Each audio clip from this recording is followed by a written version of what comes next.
Seiring dengan itu, salawat dan salam kita curahkan pada junjungan alam Nabi besar Muhammad sallallahu alaihi wasallam, Nabi penerima wahyu, sumber ilmu pengetahuan untuk membuka cakrawala berpikir bagi umat manusia.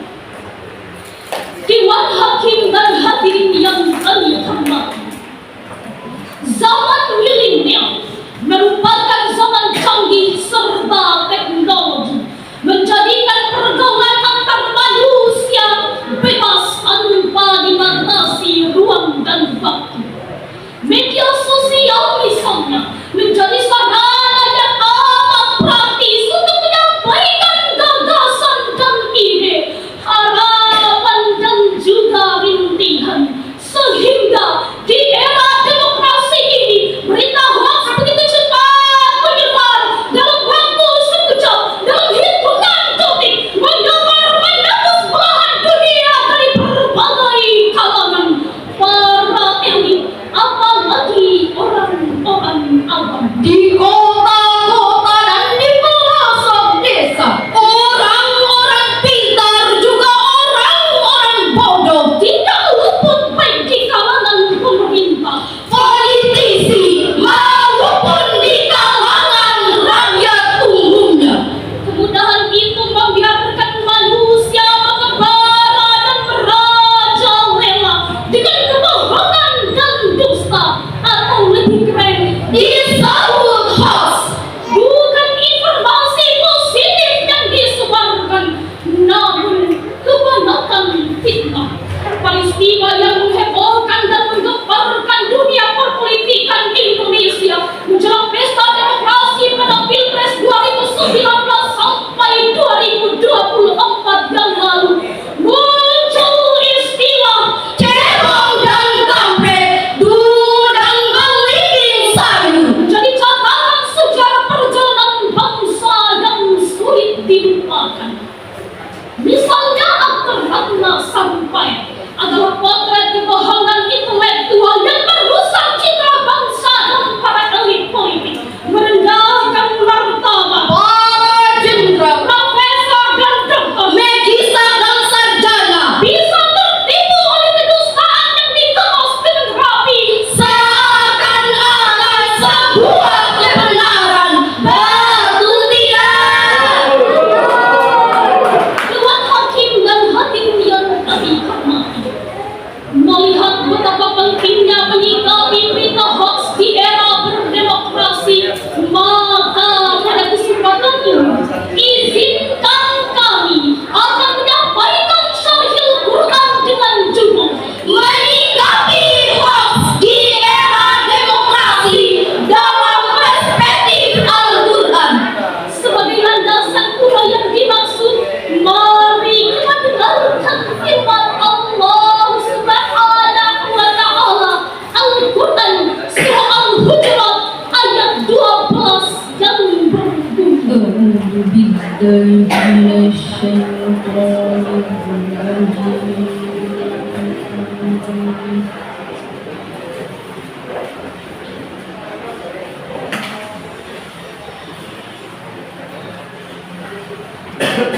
Bismillahirrahmanirrahim.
Wahai orang-orang yang beriman, jauhilah banyak dari prasangka.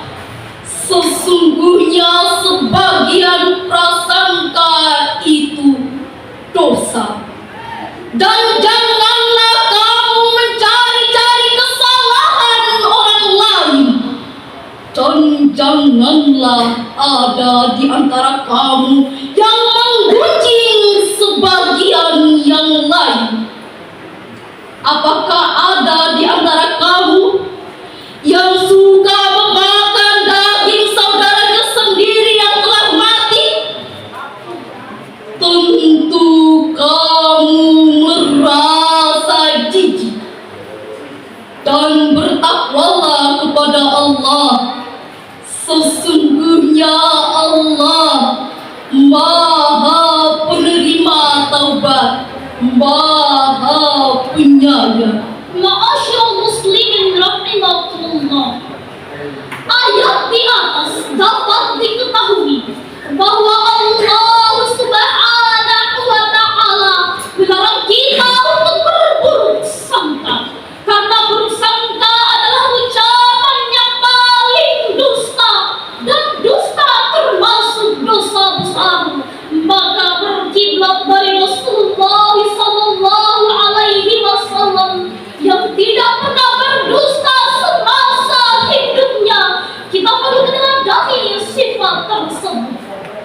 Syair itu Mubarak yang mengatakan, Larilah kamu dari orang yang menggunjing, sebagaimana kalian lari ketika melihat singa.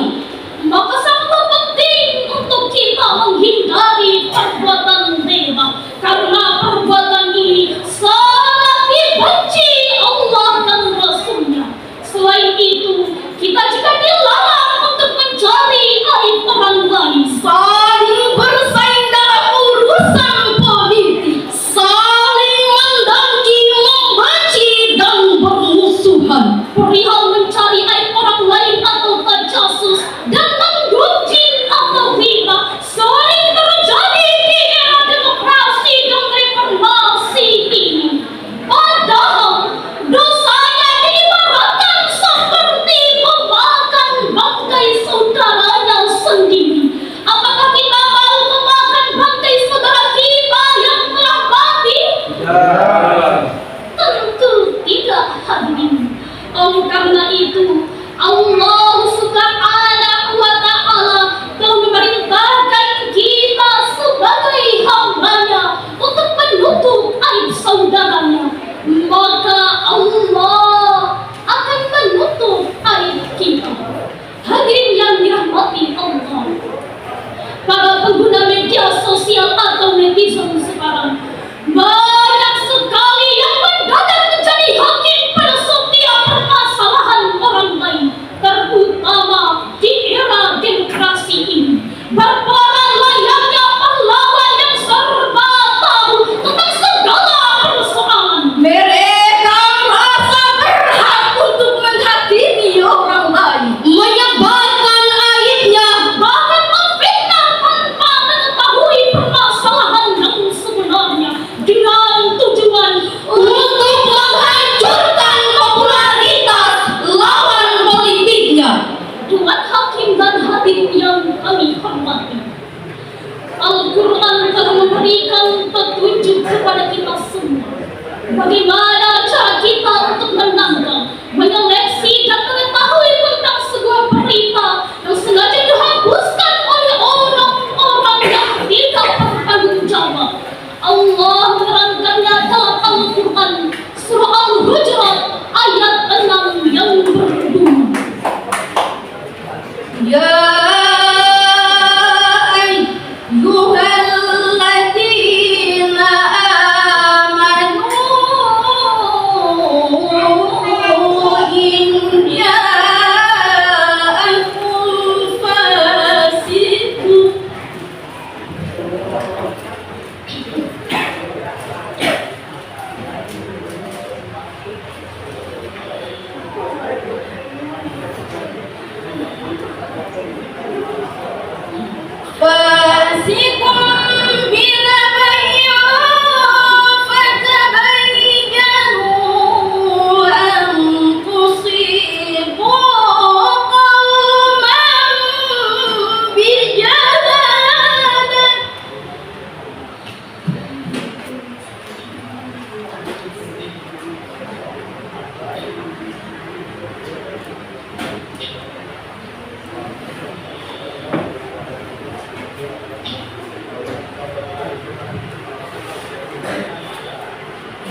Hai orang-orang yang beriman, jika datang kepadamu orang fasik membawa suatu berita, maka periksalah dengan teliti agar kamu tidak menimpakan suatu musibah terhadap suatu kaum tanpa mengetahui keadaannya, yang menyebabkan kamu menyesal atas perbuatanmu itu. Maha benar Allah dengan segala firman-Nya. Ma'asyiral muslimin rahimakumullah. Ayat ini juga memerintahkan kita untuk meneliti atau mencari tahu berita penting yang dibawa seseorang. Apakah berita itu benar atau tidak? Karena jika berita itu merupakan berita bohong atau hoax, maka akan menimbulkan bahaya, yaitu memecah belah umat. Apalagi di tengah kehidupan demokrasi, tidak sedikit masyarakat yang percaya berita hoax tanpa menelusuri kebenaran berita tersebut. Alhasil terjadi perbedaan persepsi, perpecahan menjadi beberapa kubu karena memiliki pendapat yang berbeda dalam menangani berita hoax tersebut. Sebagai contoh nyata betapa membekasnya di hati dan di pikiran masyarakat Indonesia persaingan dalam Pilgub DKI dan Pilpres tahun 2019 sampai 2024 beberapa waktu yang lalu. Rasa kebencian terhadap lawan politik melabelkan kata Cebong dan kampret, dulu dan belimbing sayur. mewakili kelompok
Dewan Hakim dan hadirin yang kami hormati.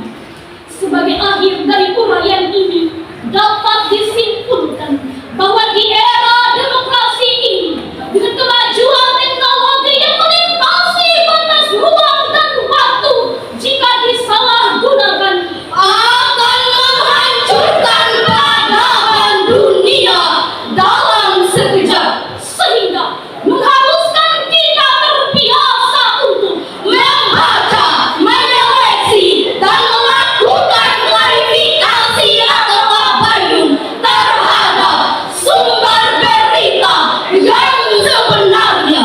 demikianlah uraian ini. Semoga ada manfaatnya. Mohon maaf atas kekurangannya dan terima kasih